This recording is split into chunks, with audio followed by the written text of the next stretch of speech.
प्रिय दर्शकों नमस्कार। आप लोगों को मेरे यूनिक स्टोरी चैनल में दिल से स्वागत है। आज की स्टोरी आप लोगों को किस्मत वर्सेस मेहनत में सर्वोपरि कौन है सो जानेंगे। तो आइए बिना समय वेस्ट किए स्टोरी को शुरू करते हैं। उत्तर प्रदेश के एक छोटे से गांव शिवपुर में, जहां सुबह की पहली किरण खेतों को सोने सा दमकाती थी, वहीं कुछ लोगों की जिंदगियां संघर्ष के अंधेरे में उलझी हुई थीं। इसी गांव में रघुवीर नाम का एक युवक रहता था, जो मेहनती तो था, लेकिन उसकी जिंदगी में हर कदम पर किस्मत उसे परखती रहती थी। रघु के पिता रामलाल गांव के एक साधारण किसान थे। उन्होंने अपनी पूरी जिंदगी खेतों में गुजार दी, लेकिन उनकी मेहनत कभी रंग नहीं लाई। कभी सूखा पड़ता, कभी बेमौसम बारिश, और कभी फसल पर कीटों का हमला।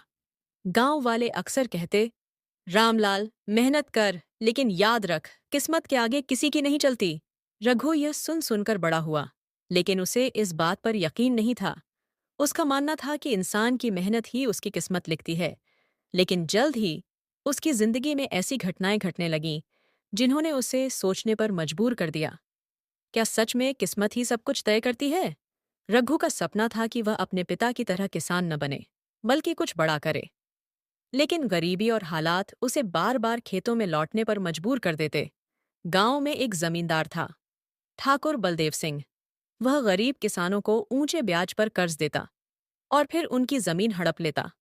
रघु के पिता ने भी उससे कर्ज लिया था, लेकिन खराब फसल के कारण वे कर्ज चुका नहीं पाए।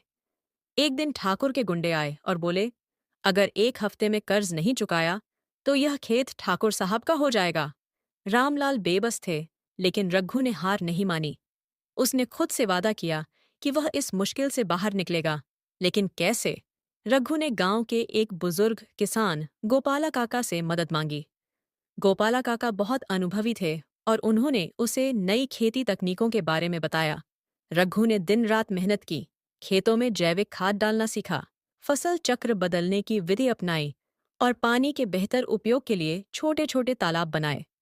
धीरे धीरे उसकी मेहनत रंग लाने लगी। उसकी फसल पहले से कहीं बेहतर हुई और इस बार वह पुलिया अपनी फसल को सीधे बाजार में ले गया, ताकि उसे दलालों से बचकर सही कीमत मिल सके। गांव के लोग हैरान थे। उन्होंने पहली बार देखा कि कोई किस्मत को दोष देने की बजाय मेहनत से उसे बदलने की कोशिश कर रहा था।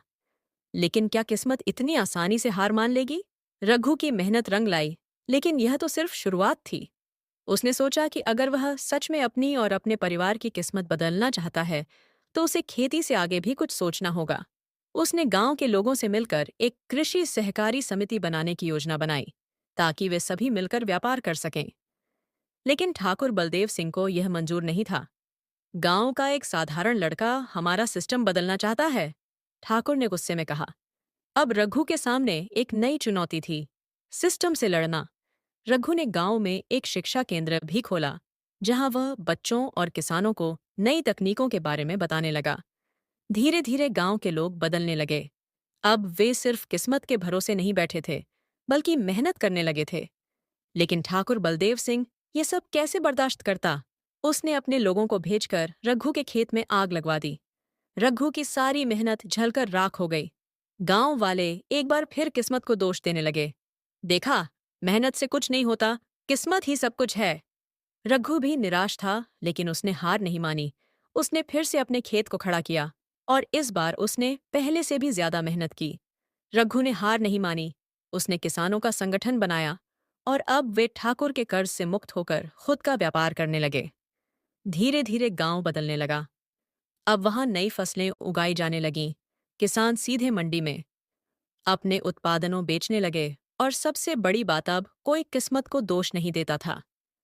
ठाकुर बलदेव सिंह कमजोर पड़ने लगा। उसके पास अब कोई ताकत नहीं बची थी, क्योंकि गांव वालों ने उसे पूरी तरह से अस्वीकार कर दिया था। रघु ने साबित कर दिया कि मेहनत से किस्मत भी बदली जा सकती है। कुछ सालों बाद रघु सिर्फ एक सफल किसान ही नहीं, बल्कि एक प्रेरणा स्रोत बन गया। उसने गांव में शिक्षा, व्यापार और आत्मनिर्भरता को बढ़ावा दिया। एक दिन उसके पिता रामलाल ने उससे कहा, बेटा, मैंने हमेशा सोचा था कि किस्मत के आगे मेहनत कुछ नहीं है, लेकिन आज समझ आया कि मेहनत से किस्मत को भी झुकाया जा सकता है। रघु मुस्कुराया और बोला, पिताजी, किस्मत वही लिखती है जो मेहनत तय करती है। इस कहानी से हमें यह सीख मिलती है कि अगर हम सिर्फ किस्मत के भरोसे बैठेंगे तो कुछ नहीं मिलेगा, लेकिन अगर हम मेहनत करेंगे तो किस्मत भी हमारे दरवाजे पर दस्तक देगी। इसलिए मेहनत करो, सही दिशा में काम करो और अपनी तकदीर खुद लिखो।